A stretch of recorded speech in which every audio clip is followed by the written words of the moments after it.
of Regents and on behalf of our 50,000 students and over 16,000 employees, welcome you to this facility and, of course, to our state.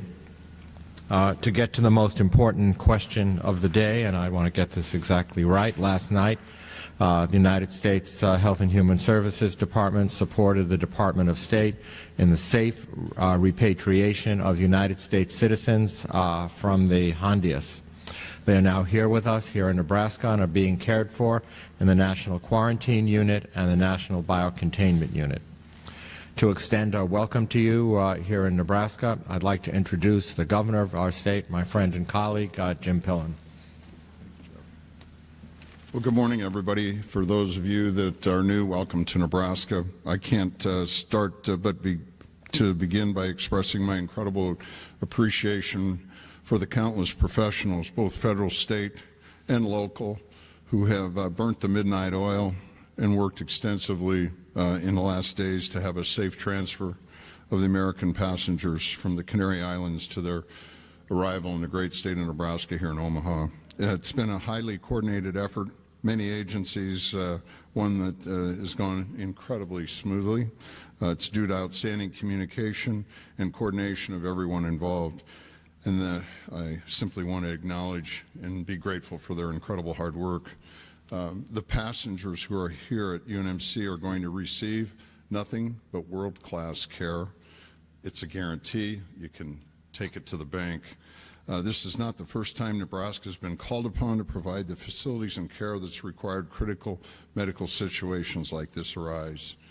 As governor of the extraordinary state of Nebraska, it makes me proud to know that these capabilities exist in our state and that we can provide the assistance when it's needed. And I know all of my fellow Nebraskans are as well. As I could speak directly to the passengers who are now calling Nebraska and UNMC home for the coming days, we're glad that you're here, and we're going to ensure that you have the best world-class care possible. We know it's been very difficult for you and an arduous journey, one that will keep you away from your friends and your loved ones a little while longer. But you can be assured the medical staff at UNMC are highly trained and compassionate, extraordinarily compassionate caregivers. And whatever they are, and we can do make your stay as comfortable as possible, we will do. We have walked hand in hand with our federal partners from the White House to Secretary Kennedy to the CDC and all of their great teams. I am satisfied, and Nebraskans can be, that the rest of America can be satisfied that there is a strong plan in place and to ensure the folks are secure for their initial assessment, and we're working diligently to ensure no one leaves this security in an unsecured way at an inappropriate time. No one who poses a risk to public health is walking out the front door of the streets of Omaha or beyond. Again, I simply want to say thank you again, Dr. Gold, to you and your team and all of our federal partners and state and local agencies that have all had a hand in facilitating and making an impact on getting Americans back home. Thank you. Thank you, Governor, and it is now a pleasure to provide some more information specifically on the operations and the condition of the passengers. I'd like to introduce Admiral Brian Christine. Admiral Christine is the Assistant Secretary for Health of the United States Department of Health and Human Services. Admiral. Well, good morning, and thank you all for being here.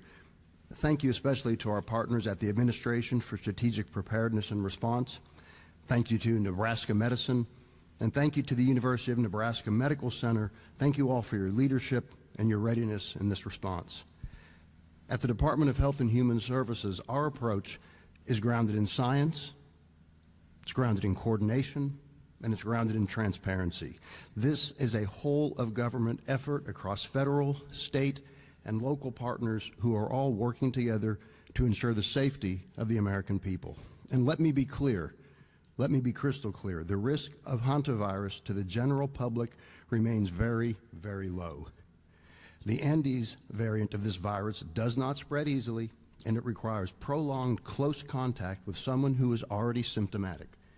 Even so, we have taken this situation very seriously from the very start. We've taken it seriously across HHS and particularly through the Centers for Disease Control and Prevention.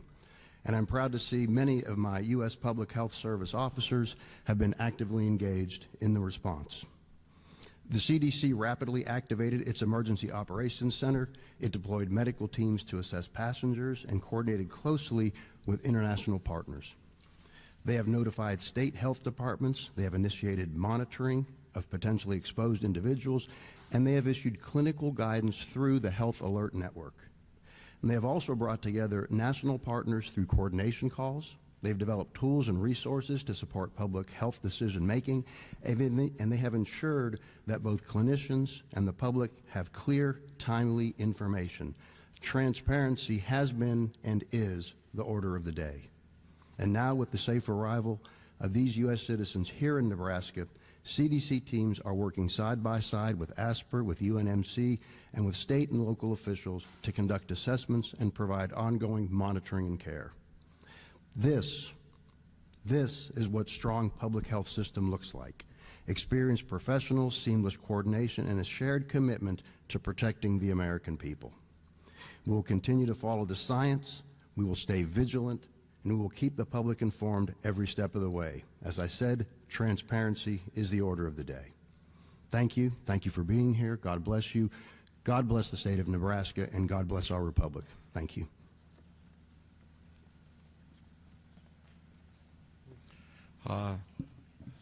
Thank you so much for those words. And now it is my pleasure to introduce Mr. John Knox, who's the Principal Deputy Assistant Secretary, Administration for Strategic Preparedness and Response in the U.S. Department of Health and Human Services, and he will give us an update on planning and as we move forward.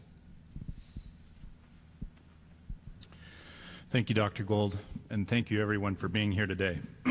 As mentioned, I'm John Knox. I'm the Principal Deputy Assistant Secretary for the Administration for Strategic Preparedness and Response. I'll start by noting that what you're all seeing here today is a true partnership and a demonstration between public and private partnerships.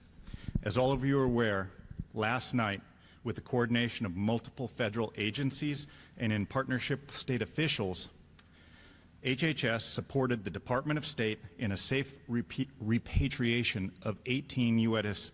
citizens from the MV Hondias. This is a coordinated whole-of-government effort to safely return Americans home while protecting public health. Passengers were transported via Department of State plane from the Canary Islands to Nebraska with appropriate medical capabilities on board. HHS has worked with the State Department from the start for a seamless transfer back into the United States. Upon arrival, they were transferred here to the University of Nebraska Medical Center. UNMC was selected as the U.S. entry point due to its extensive expertise in handling special pathogens, and it's the only national quarantine unit in the country. It is one of ASPR's 13 regional emerging special pathogen centers, also known as RESPECs, that are within the National Special Pathogens System. ASPR has established this system over the years to prepare for high-consequence infectious disease outbreaks with trained personnel ready to safely manage situations like this.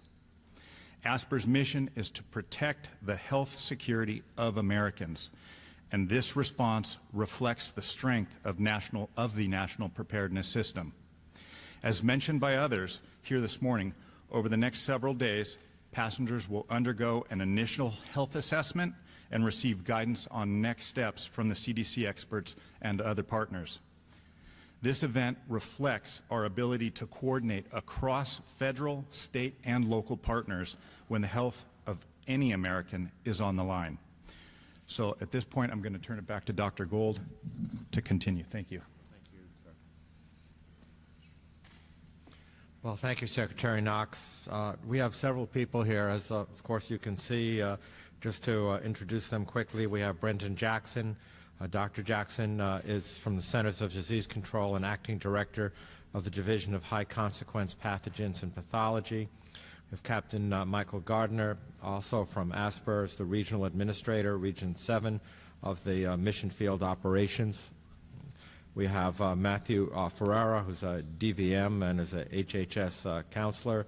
We have Dr. Michael Wadman here from the University of Medical Center and Nebraska Medicine and is the director of the National Quarantine Unit.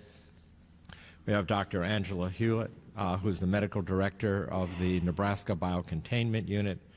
We have Dr. Deli Davies, who's the interim chancellor of the University of Nebraska Medical Center, Dr. Michael Ash, who's the chief executive officer of Nebraska Medicine, and by the way, thank you for hosting us.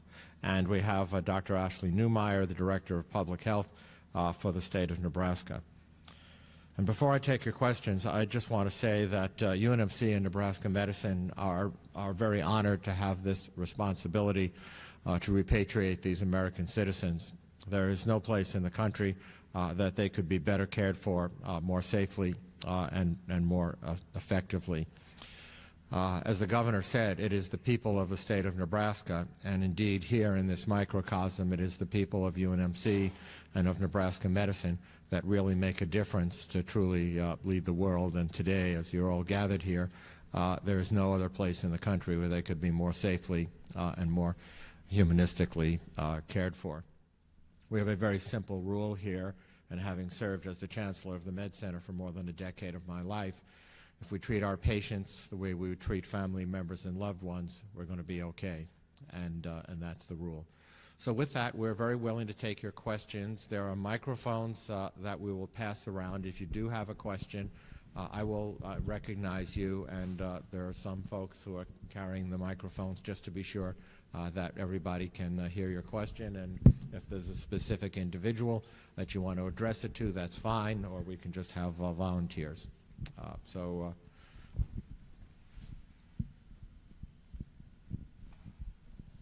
you. Hi, Waverly Monroe with KETV. Just wanted to talk a little bit about AP confirmed overnight that there was a person who was experiencing symptoms but may have not been tested positive for hantavirus. Can you talk a little bit more about that? And is that person at the National Quarantine Unit, or is that person at the Nebraska Biocontainment Unit? That's right. And so part of the decision was to make sure that they preserve space within the biocontainment unit here to make sure there's adequate care for anyone who might need it among the other passengers. Passengers were flown to Atlanta for further assessment and care there. So that person is not here? Correct. Okay, thank you. So again, just to be very clear on that point, we want to maintain optimal space in our biocontainment facilities on the small chance that it becomes necessary to use that space, given the individuals who are transported. If you don't mind, I'd just love to add that we're going to expect to see people have symptoms. That's just, if you think in any given week or month, how many times do you experience some level of nasal congestion or upset stomach or something? We're being very, very liberal in how we're framing symptoms and monitoring for symptoms here. And so that's how the system is working. It doesn't necessarily mean just because someone has symptoms that they're going to end up having this illness. Yeah. Go ahead, since you have the mic. Hi, Diane Gallagher, CNN. Could you clarify first then how many of the passengers who were on the plane from the cruise are here, and how many have been moved to another facility in the country? Yeah, go ahead. I can just address that briefly. So of the 18, 16 passengers are here and 2 are in Atlanta. And the biocontainment unit, we have the one who had the mildly positive PCR test. Can you explain a little bit more about mildly positive? I initially thought that we were not testing people who were not symptomatic. I know they said this person was not symptomatic. Can you go into a little bit more about what it means to be mildly positive? Sure, and I'd welcome my colleagues from the University of Nebraska to weigh in on as well. But I'll note that so this passenger, this test was not collected in the United States. The specimen was collected back, I believe, in one of the islands. It was taken on the ship. There were 2 specimens. One was positive, and the other one was negative. you know, with these PCR tests, it's not necessarily, like, even though there's a sort of exact cutoff, there's sort of a range in where they can fall. And so for that reason, we want to make sure there's further testing to evaluate that at this point more. And are the two individuals who stayed here, one of whom is in the biocontainment unit, did they have prolonged contact with each other and that's why they're both here? Or what was the, I guess, the idea behind moving the 16 to other parts of the country? Sorry, so 16 people are here, and that's for all the reasons that was mentioned. Can you repeat again what your question was related to that? I guess then the two who were moved, what was the reasoning behind moving them? Besides, was it just space, or were they traveling together? Are we keeping people together since this is a prolonged contact transmission? Got it. I mean, it may be helpful for you all to explain the difference between the sections within University of Nebraska Medical Center as well. Sure. I'm Mike Wadman. I'm an emergency physician and the medical director of the quarantine unit. We welcomed 15 passengers to the quarantine unit early this morning. One passenger did go to the biocontainment unit, and I'll let Dr. Hewlett address that patient. The 15 that were welcomed here were in good shape. They were in good spirits. They definitely were tired and needed some rest, so we did a quick assessment. We brought him into the unit. Very smooth and successful, safe transfer. A lot of coordination between our teams here, and I'd like to thank our nurses and techs in the biocontainment unit, as well as all the administrative support that we have for this, and also our federal, state, and local partners. It's definitely a well-coordinated activity, and really proud to be a part of that team. Once they're in the unit, we've been doing symptom monitoring as well as temperature checks. Everyone here is asymptomatic and afebrile and do not have a temperature at this time. They're all resting now, and we'll do further assessments later in the day once they've had a chance to sleep, but that's where we're at with it now. But all asymptomatic, all very grateful to be here, and we're just waiting for them to rest up, and then we'll do the further assessment. But to be clear, as far as Nebraska Medicine, we have 15 patients in quarantine, and we've got one patient in the biocontainment unit. Maybe just explain the difference between the two a bit more, if that's helpful. Sure. So and I'm Angela Hewlett. I'm an infectious disease physician, and I'm the medical director of the Nebraska Biocontainment Unit. And so with our two facilities, our quarantine unit is designed for well individuals who need to be monitored.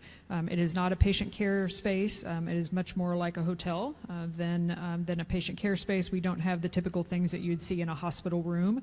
It's a much more comfortable environment, actually, with some things that to help keep people comfortable, like exercise equipment, and it's a larger space, TVs and things like that.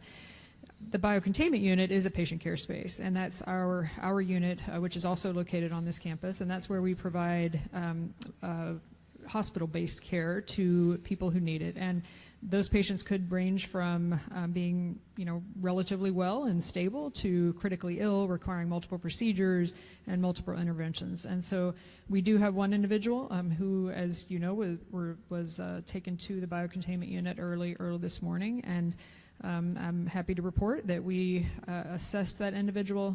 They are doing well, actually. They currently do not have any symptoms.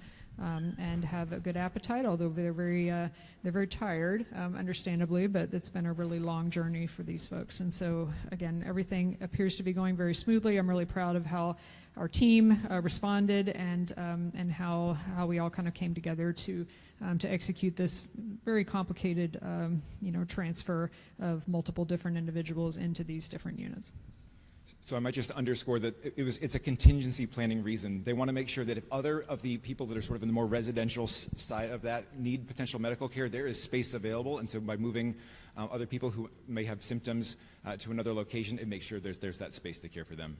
Right, and those are the preliminary conversations, planning that we had in terms of bringing in a number of individuals for quarantine is when those patients develop symptoms or test positive, what is the contingency plan? Because biocontainment capacity would not be able to accommodate 16 persons who would turn positive and turn into inpatients. So those conversations look at patients that may be identified early and travel to other biocontainment centers across the country, which is what happened in this case. Or, if we have quarantine patients here and they have symptoms, positive testing, where those would be decanted to if they were stable, or would go to our biocontainment unit. And all those contingency plans are in place, and the example of the 2 passengers traveling on to Emory is an example of that. So 2 things. Camila Bernal with NBC News. How long do you anticipate people to stay here? And do they have a choice to leave, or are they being told you have to stay here for a particular amount of time? And then in terms of the 2 passengers that are in Atlanta, same question, how long are they anticipating to have to stay in this facility in Atlanta? And also that the one in Atlanta has symptoms. Is the second person a partner? Just more clarity on why there is that separation between the patients in Atlanta and the patients here.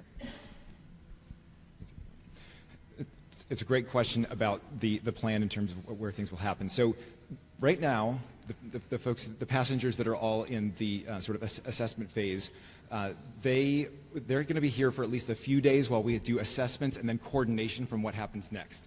They certainly have the option to stay here for the entire 42-day period if that's just the safest and most effective option for them. There's going to be an individualized decision plan for them to determine if it makes more sense for them to complete their 42-day monitoring period at home. But there's going to be a couple of things that go into that decision.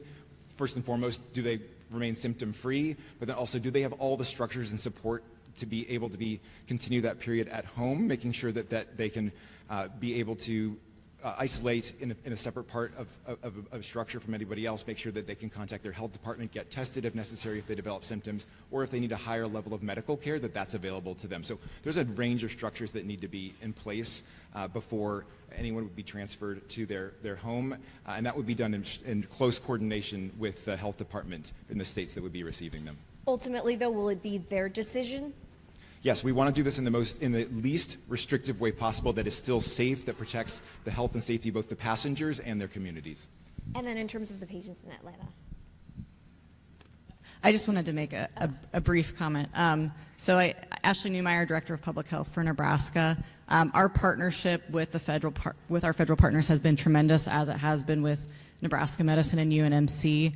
But I do want to just reiterate, as the governor made a comment here earlier, that we are here also to make sure that there's a structure in place to make sure that no one poses a public health threat.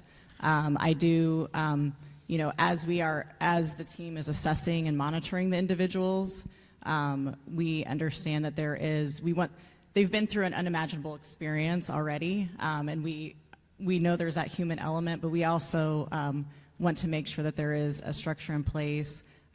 Safety is number one across the board here, but we are here to make sure that there is no public health risk. So, yeah, and we've been reassured that in event that one of these individuals who is asymptomatic chooses to finish their period of observation elsewhere in their home or elsewhere, wherever that may be, that they will be escorted under the very appropriate circumstances from endpoint to starting point.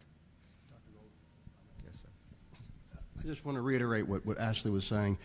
What you're seeing is a coordination from Washington to the state to the local levels with the governor, with here at UNMC. This is what true public health care looks like. It's important for the administration. It's certainly important for Secretary Kennedy that we work together, that there are no silos or walls between us. This is how public health should work. This is how it is working, and I think this is a perfect example of how we are coordinating, how we are speaking, how we are interfacing, and doing things together for the good of the nation, certainly the good of the people of Nebraska, and the good of the individuals who've been repatriated here. And then the patients in Atlanta, are they quarantining there as well? Is there a reason other than space as to why they're there? Any explanation as to the separation? Nothing more to add. There would be evaluation of symptoms there, and then next steps would be similar to what happens here. And they're quarantining as well? They're under medical evaluation right now. Similar. Hi, Kaylee Schuyler with Fox News. I'm back here. If one of the patients who's currently located here in Nebraska were to test positive, would they remain here? And is it always a 6-ish week quarantine, or can it vary?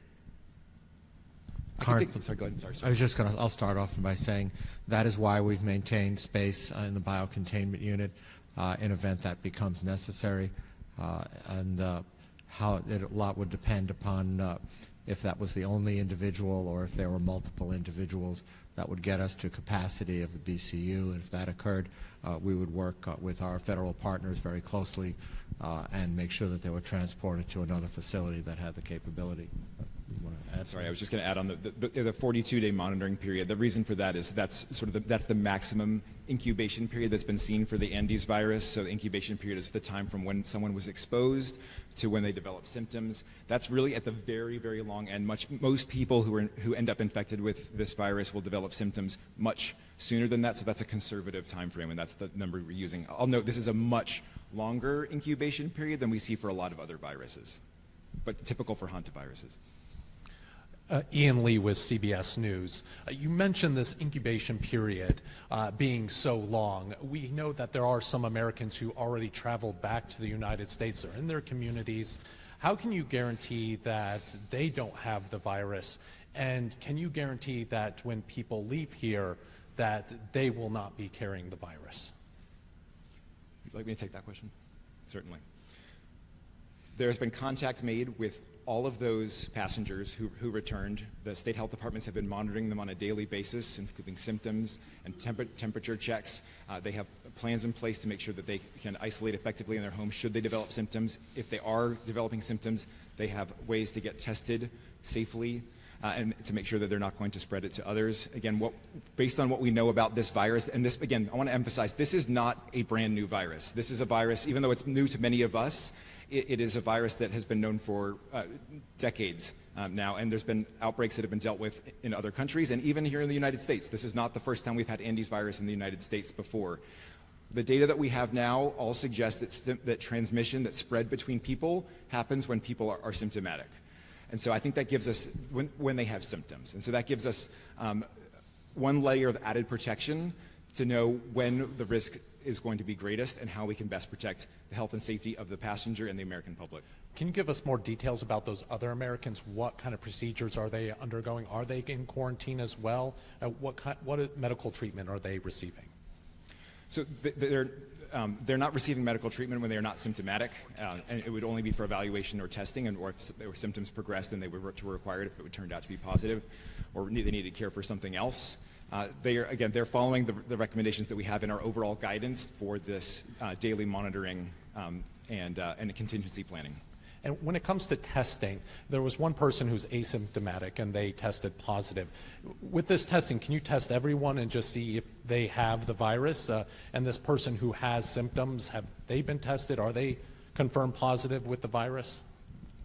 So when it comes to testing, I actually will defer to my colleagues at University of Nebraska to discuss their plans on testing. The traditional way of managing hantavirus testing has been that you really focus on testing people who are symptomatic or having symptoms.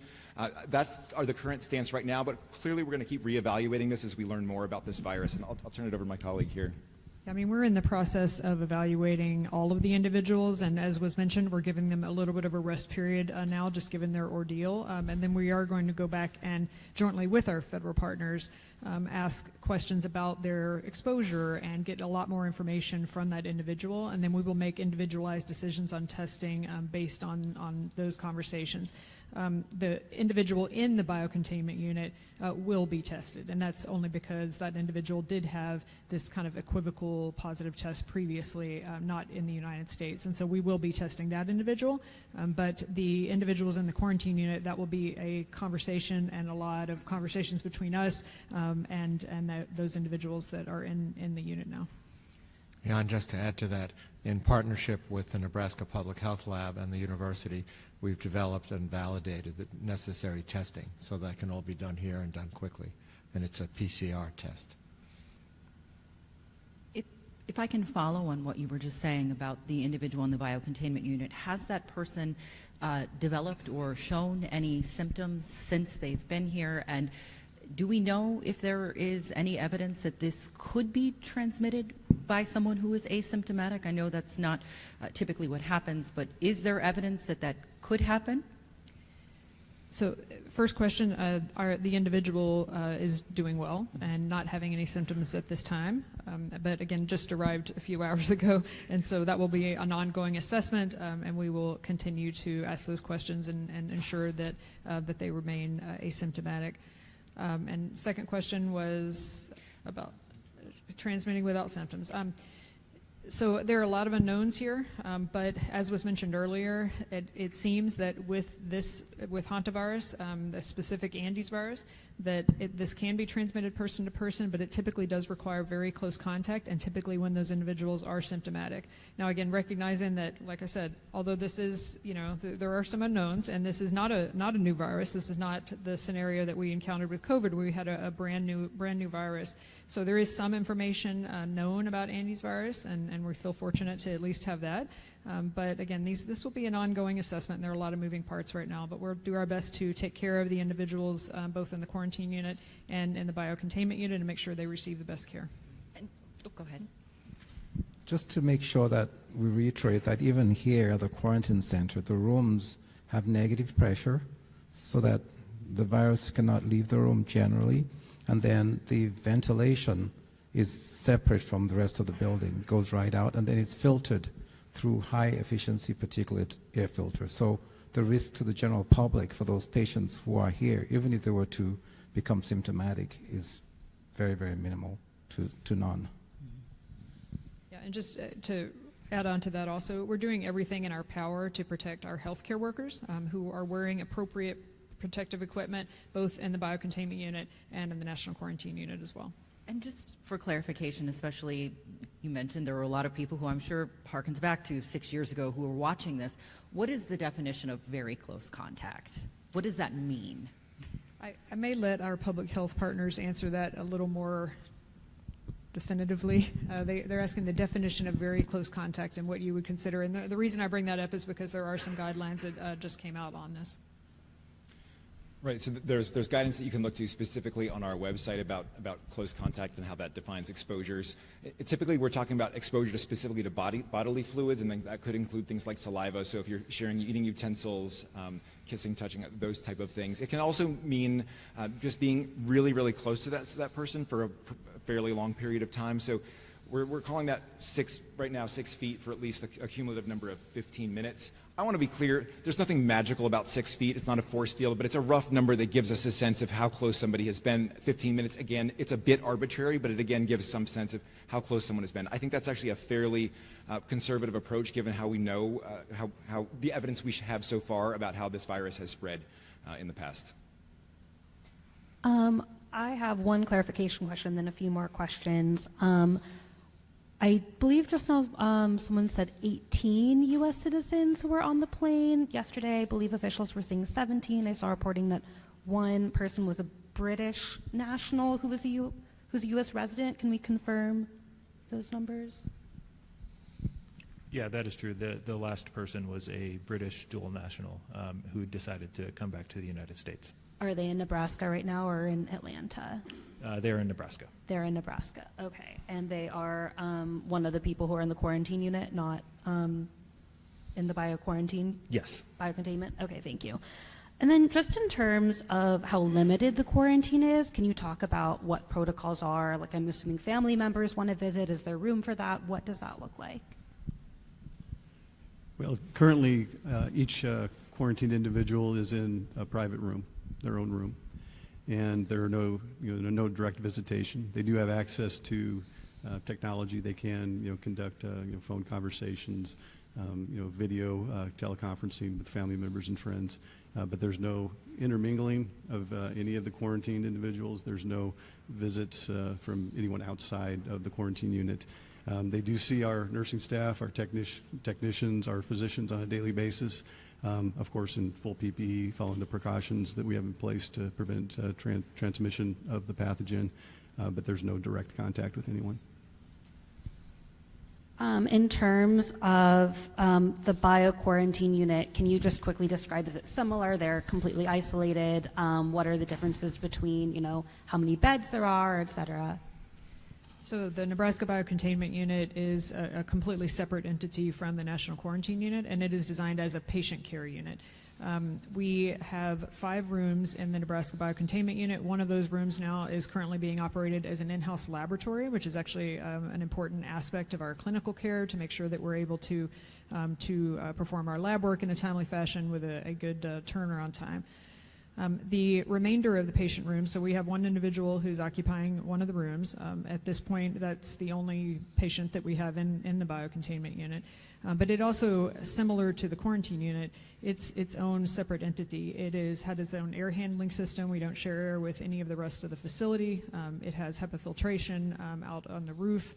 And so it's a very different facility compared to your routine patient care room in a regular hospital. Everything is negative pressure throughout on a gradient, and there's just a lot of environmental, and engineering controls that we have in the unit that makes it just very distinct from a typical patient care unit. And how many people can it hold? So depending on the pathogen and our waste stream, the unit also has autoclaves, which is how we are able to decontaminate waste. And so the actual capacity of the unit is dependent on the pathogen and what we're dealing with and how much waste we're having to process out. So I know that's an interesting answer to your question, but it actually depends. For airborne diseases, we typically can take 10 patients with an airborne disease, and by that I mean, avian influenza, MERS-CoV, something in that line. With this type of a disease and the fact that these individuals could become ill fairly quickly, as we've learned, from what went on the cruise ship, we typically are a 2 to 3 bed unit for that scenario. And then, sorry, just one more question. How often are people in the quarantine unit being tested, and what are the symptoms that you all are looking out for? Well, as far as the testing, that's going to be decided in conjunction with the physician medical direction team and the CDC colleagues. There's no frequency of testing for asymptomatic individuals that's agreed to at this time. And then in terms of the symptom monitoring, I mean, it's all the things that you would think of in terms of kind of an influenza-like illness, but it includes, fever, headache, nausea, vomiting, diarrhea, muscle aches, generalized kind of malaise, also more respiratory symptoms, cough, shortness of breath, dizziness, things that would indicate low blood pressure. Those sorts of things are on the symptom monitoring that we do on a twice-a-day basis. A good way to think about it would be quarantine is sort of like a very well-managed, air-handled hotel room, and the biocontainment unit is like a very well-managed, air-handled intensive care unit. Jeff Cook, ABC News. I'm right here in the front.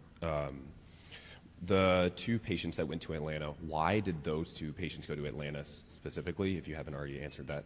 And what facility exactly in Atlanta are they at? Please. So the reason they went there, as I've discussed previously, that it's contingency planning. That means since there was symptoms involved, they want to make sure that if they turn out to actually have the hantavirus, that it makes sure that the biocontainment unit here that provides medical care doesn't take up too much space in case it's needed by the other passengers who are currently here in the more residential section. And what facility exactly in Atlanta? Oh, it's the. I don't know if you want to speak. It might be helpful to talk about the. Dr. Knox, Mr. Knox, that'd be great. So, I'll kind of step back a little bit because this question keeps popping up as to how this system works, why people are in certain places. Asper designed this system along with UNMC, Emory, and other hospitals, which are NETECs, National Emerging Special Pathogen Treatment and Education Centers. There's 3 of those across the U.S., and this is a system, a national special pathogen system. It's not designed as one hospital does everything. So the National Quarantine Unit is here at UNMC, and it is designed to house a large group of patients or passengers from a plane or a ship like what we have now, to monitor and assess them. If they get symptomatic, become sick, they can be moved into the biocontainment system and have a higher level of care. Right now, they're just being monitored and assessed. So, as a system, it works we have 13 RESPECs, which are the Regional Emerging Special Pathogen Treatment Centers across the U.S., so that those patients can be distributed, load balanced across the system in one place like UNMC. She said, you know, we have 10 beds, right? But depending on the pathogen, that can change those beds. And right now we have 16 people here. We have 15 in the quarantine center, 1 in the biocontainment unit, and then we have 2 down in Emory. So that being said, why did they go there? Because we knew somebody was symptomatic, and we have 16 people that are here. If someone were to get sick or multiples get sick, we don't want to take the time and energy, right, and lack of care transporting them to a different location. So this is how the system is built and designed so that we can load distribute across the system. I think that hopefully should answer the questions. And what facility in Atlanta is it? What's the name of it? Currently they're at Emory University. Okay, thank you. Back over here, Ian Lee, just a couple questions. I'm sorry, there's multiple people talking. So. Sorry. Go ahead. Is there a biocontainment unit there, and are those 2 people in a biocontainment unit or just quarantining? Currently at this time, it's my understanding, Matt, do you know? They are currently in a quarantine. So this is the only quarantine unit in the country right here. So they would be in a biocontainment unit down there, okay? It can still be used as a quarantine unit, right? Understand that? But it's a biocontainment similar to what you have here with Yes. the filters and the desanitation and all Yes, this. that is correct. And it is because that one passenger was symptomatic, so that is the reason they went to the biocontainment unit at Emory. Additionally, to build on what Mr. Knox was saying, I mean, this is a system that exists for exactly this kind of scenario. And what you are seeing is the system working. The system kind of will absorb passengers as needed. And this is a very well-rehearsed system that exists, and what you are seeing is that system work exactly as intended. And is this a couple? Are they together or in 2 separate rooms? How does that look like? Yes, so it is a couple, and they are, I'm not sure of their exact situation. The plane just landed recently in Atlanta, and the passengers were taken to Emory, but because of their situation on the ship, they were traveling together to Emory. Just one of them had symptoms. That is correct. And I do have another question. You mentioned the 42 days.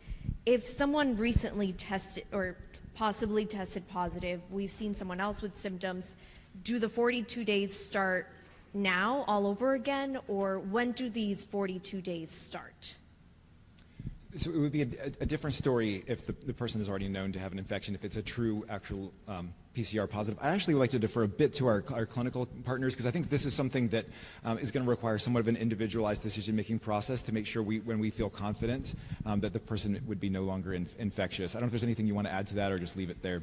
Well, the day 1 is typically the last known exposure. And so these individuals were brought over, but they also were all in wearing PPE on the plane on the way over. And so I would say, and again, we need to go in and assess these individuals. We did give them a little bit of a rest, and so we are going to go and ask a lot more questions about their exposure. You know, how much contact did they have with these known positive individuals that were on this cruise ship?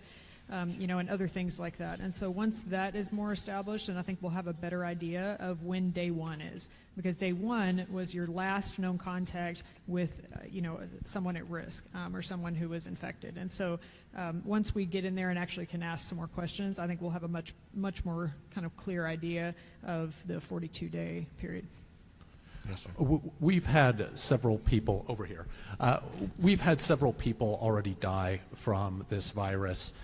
When they're here in the United States getting the treatment, does that change the survival rate? Are they more likely to fight and beat this virus now that they're under your care, unlike when they were on the ship? Well, as was mentioned, you know, the reason that we need these individuals to be close to care, and whether that's here in the National Quarantine Unit or for the individuals that are already out in their home jurisdictions to make sure that they have access to critical care, is because the real management of this disease, this is not a disease that has a whole lot of therapeutic options and things, everything is experimental when it comes to that. We don't have any FDA-approved therapeutic options for Andes hantavirus.